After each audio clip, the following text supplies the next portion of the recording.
Zurich Pro.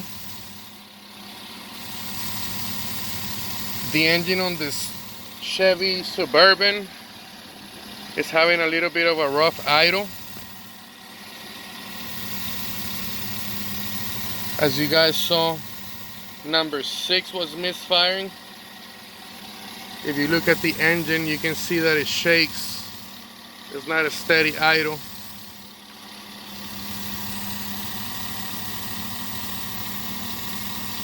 This truck is more than likely gonna need a set of ignition coils, spark plugs and wires. We may go ahead and do an injector service on it as well.